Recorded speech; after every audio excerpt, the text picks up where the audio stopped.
Welcome to The Explainer. All right, today we're going to cut through all that AI jargon.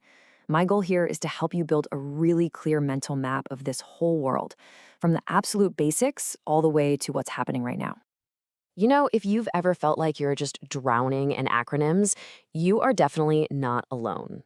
It's a lot. AI, ML, DL, LLM. I mean, what does it all actually mean? So let's dive in and sort this out.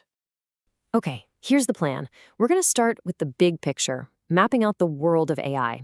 Then we'll get into how machines actually learn. After that, we'll take a look inside the so-called brain of the machine, and we'll wrap up with the really exciting stuff, the creative AI revolution. All right, first up, let's just get our bearings. We need to understand how all these key terms fit together. And honestly, the best way to think about this is like a set of those Russian nesting dolls. So, artificial intelligence, AI, that's the biggest doll, the outer shell. It's really the entire huge field of computer science that's all about making computers do things that usually take human intelligence. Stuff like recognizing a face in a photo, understanding what you're saying, or even playing a game of chess. And this is where the nesting doll idea really clicks. See how each one fits inside the other? Machine learning, or ML, isn't separate from AI. It's a key part of AI. And then deep learning, that's a really powerful type of machine learning. They're all connected, but they are not the same thing. But here's a super important point. Not all AI learns in the way we might think. Some AI is actually more, well, old school. It's based on a set of rules that a human programmed. Think of a simple chatbot that just follows a script, or some robotics that are programmed with very specific if this, then that instructions. That's still AI, but it's not machine learning. Okay, so let's crack open that first stall and zoom into that next layer, machine learning. This is where things get really interesting, because it's a total shift in thinking. So how does a computer actually go from just following a list of commands to, well, learning on its own? This right here is the absolute key. It's a complete flip from traditional programming. Normally, right, a programmer writes the rules, the logic. You give the computer some input and the rules, and it spits out an answer. But with machine learning, you do the opposite. You give it a ton of inputs and the correct answers, and you tell the computer, you figure out the rules. It's a game changer. So when we talk about what machine learning actually does, it's usually one of two things. First, it can sort stuff into categories. Think about your email inbox. Is this message spam or not spam? That's a classic classification problem. Or, second, it can predict a number. Like, what's the likely price of this house based on its features? That's called regression. And most of the time, this is done through something called supervised learning. I love the flashcard analogy for this. Imagine you're training a spam filter. You show it an email, and then you show it the correct answer. Yep, this one is spam. You do that thousands, even millions of times, and eventually the machine starts to learn the patterns all by itself. Okay, but what happens when you don't have all the answers labeled nicely? That's where unsupervised learning comes in. This is like dumping a massive pile of Legos on the floor and telling a kid, sort these, without any instructions. The machine just starts finding patterns on its own, grouping similar things together.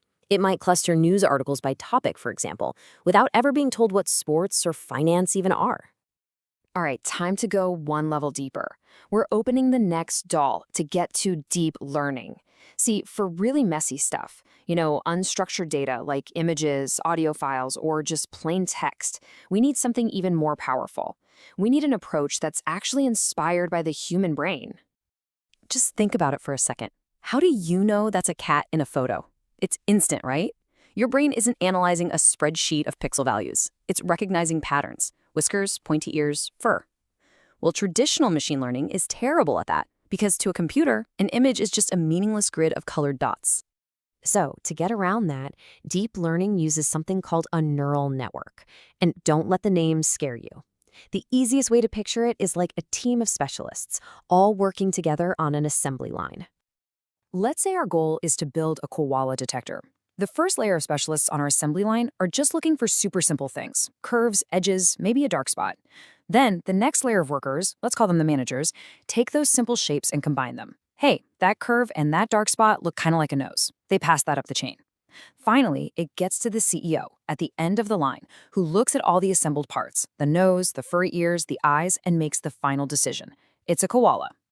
And when you have lots of these layers stacked on top of each other, That's what makes it deep learning. But how does it learn? Well, when the CEO gets it wrong, say it calls a cat a koala, the error message gets sent all the way back down the assembly line.